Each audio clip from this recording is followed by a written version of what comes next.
السلام عليكم ورحمة الله تعالى وبركاته. مرحبا بكم معايا فيديو جديد على قناتكم مشيوات منزلية.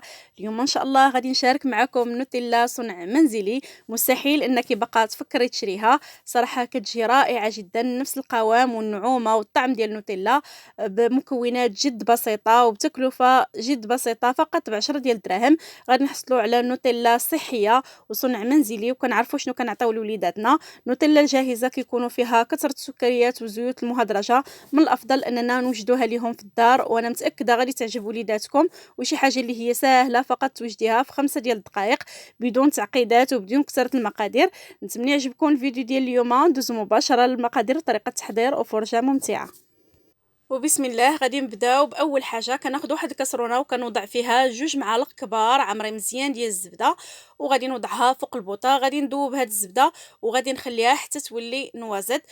كلكم كتعرفوا الزبده نوازد، كنخليو الزبده حتى كدوب مزيان وكيتبخر منها داك الكميه ديال الحليب اللي كيكون فيها وديال الماء، وكيولي اللون ديالها تقريبا غادي المارو. المهم هنايا راه كتحذف ليا واحد المقطع هنايا.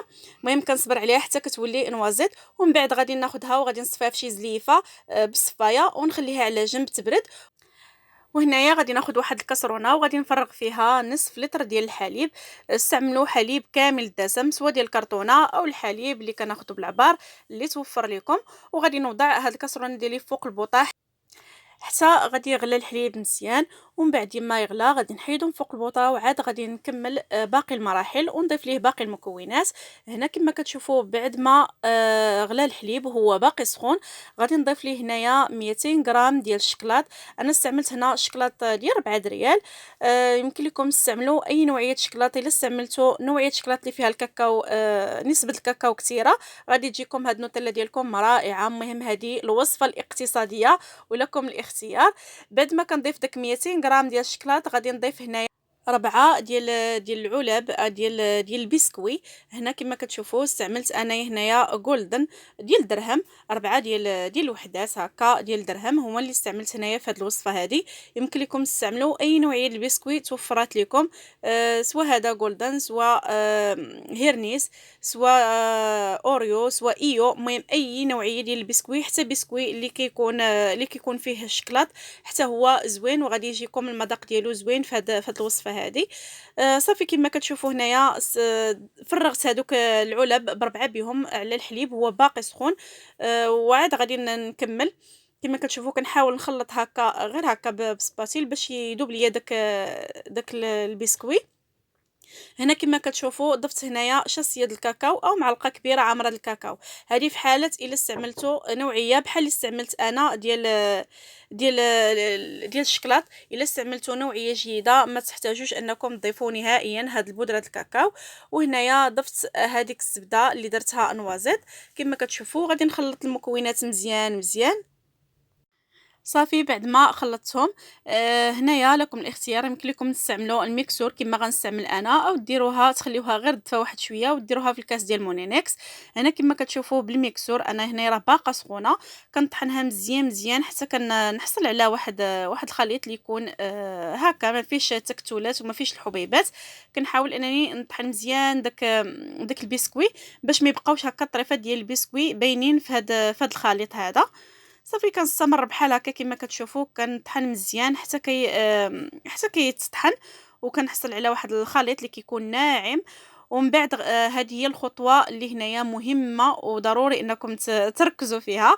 صراحه هنا باش تجيكم نوتيلا ناعمه وتجيكم رائعه بحال اللي كنشريو من المحلات.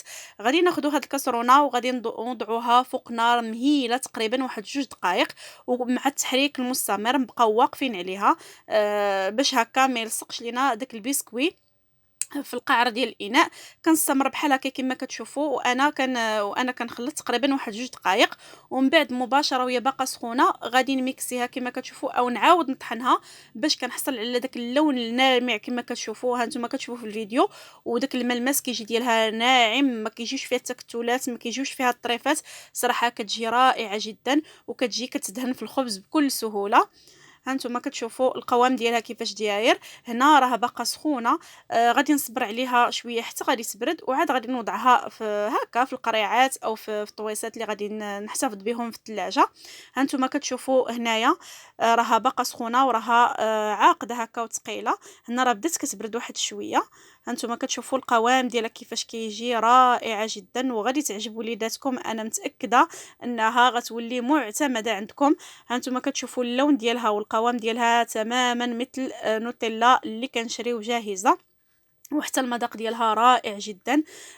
اكثر الا درتو فيها شكلاط اللي يكون نوعيه جيده صراحه غادي يجيكم المذاق ديالها زوين بزاف. صافي هنا كما كتشوفوا بعد ما وجدتها خليتها غير دفات غير واحد شويه، وغادي نوضعها هنايا في هاد العلب، وغادي نغطيهم ونوضعهم في الثلاجه. انا الصراحه هنا ما صبرتش عليها بزاف على ود التصوير وباش نكمل الفيديو. نتوما خليوها تقريبا واحد الساعه او ساعتين، هنا تقريبا ما خليتهاش حتى نص ساعه كامله.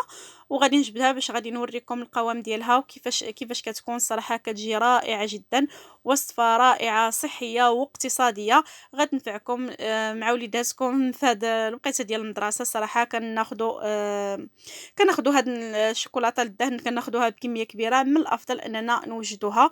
بالنسبه لطريقه الاحتفاظ كنديروها في الثلاجه تقريبا ما تفوتش سيمانه، نحيت فيها الحليب ما تفوتش سيمانه، وانا متاكده ما غتفوتش لكم صراحه سيمانه. زوينه غتعجب وليداتكم وبالزربه غادي تكمل وغادي تعاودوا وحده اخرى. نتمنى تعجبكم هذه الوصفه هذه. صافي هنايا مباشره غادي نغطيهم ونوضعهم في الثلاجه، ومن بعد ما وضعتهم تقريبا ما كاملاش كما قلت لكم نص ساعه. هذه هي كما كتشوفوا، هذا هو القوام ديالها. ها انتم كتشوفوا كيفاش كتدهن في الخبز بكل سهوله. صراحه كتجي رائعه جدا، والمذاق ما نقولش لكم زوينه بزاف، غادي تعجب وليداتكم، انا اكيده انها غادي تعجبهم. نتمنى تعجبكم الوصفه. الا عجباتكم وجربتوها خليو لي في كومونتير انكم جربتوها وعجباتكم. نتمنى دائما نكون عند حسن الظن ديالكم.